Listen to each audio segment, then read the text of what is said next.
आज की चर्चा में आपका स्वागत है। आज हम इलाहाबाद हाई कोर्ट के एक दिलचस्प मामले को समझ रहे हैं। जी। D&D construction and developers company बनाम एडिशनल कमिश्नर और 2 अन्य टैक्स अधिकारी। हाँ, ये मामला जीएसटी से जुड़ा है। बिल्कुल।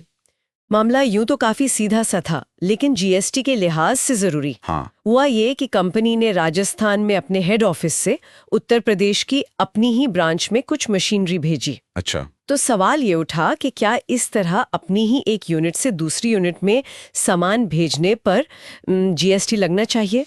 यही पेच था। हाँ, और ये मामला इसलिए फंसा क्योंकि टैक्स अधिकारियों ने इसे एक तरह की सप्लाई मान लिया और मशीनरी को जब्त करके जुर्माना भी लगा दिया। मतलब उनका शायद ये मानना था कि भाई 2 अलग जीएसटी रजिस्ट्रेशंस हैं, तो ये तो टैक्सेबल हो गया। जबकि कंपनी का तर्क बिल्कुल साफ था, है ना? जी बिल्कुल।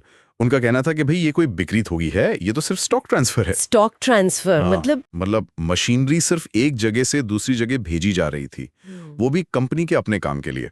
अच्छा, मतलब परिचालन उपयोग जिसे कहते हैं, बेचने के लिए नहीं। हाँ बिल्कुल, बेचने के लिए नहीं। और उन्होंने इसके लिए जरूरी दस्तावेज भी पेश किए थे, जैसे ई-वे बिल वगैरह, जिसमें साफ लिखा था कि ये ट्रांसफर किस लिए हो रहा है। तो यहीं पर मामला अदालत पहुंचा फिर? जी।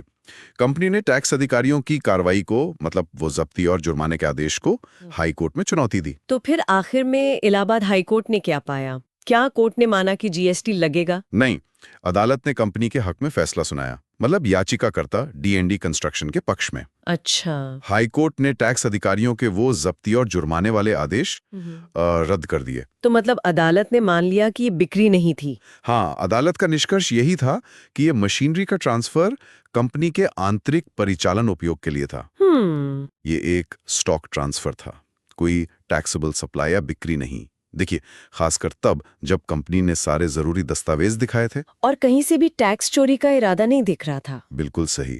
और वो जो जुर्माना वगैरह कंपनी ने शायद भर दिया होगा पहले, उसका क्या हुआ? अदालत ने उस पर भी बड़ा स्पष्ट निर्देश दिया। अधिकारियों को आदेश दिया गया कि कंपनी ने जो भी राशि जमा की थी, हाँ। उसे 1 महीने के अंदर वापस किया जाए। अच्छा। रिफंड का ऑर्डर हुआ। हाँ, और इतना ही नहीं, जमा करने की तारीख से लेकर असल रिफंड की तारीख तक 4% सालाना की दर से ब्याज भी देने को कहा गया। अरे वाह! तो ये तो उन बिजनेस के लिए बड़ी राहत की बात है जिनकी कई राज्यों में ब्रांच है और सामान इधर-उधर भेजना पड़ता है। निश्चित रूप से।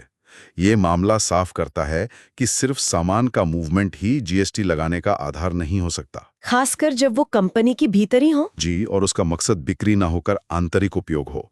और देखिए, दस्तावेजों का सही होना कितना जरूरी साबित हुआ यहाँ। बिल्कुल। लेकिन यहाँ एक सोचने वाली बात उठती है। क्या? अगर यही मशीनरी ब्रांच ऑफिस में काम के लिए नहीं, बल्कि आगे बेचने के लिए, मतलब पुनर्विक्रय के लिए भेजी जाती, तो हाँ। तो क्या तब भी जीएसटी के नियम यही रहते? क्या तब स्थिति अलग होती? ये एक दिलचस्प सवाल है। इसके जीएसटी निहितार्थ क्या होते हैं, ये शायद अगली बार के लिए एक अच्छा मुद्दा है।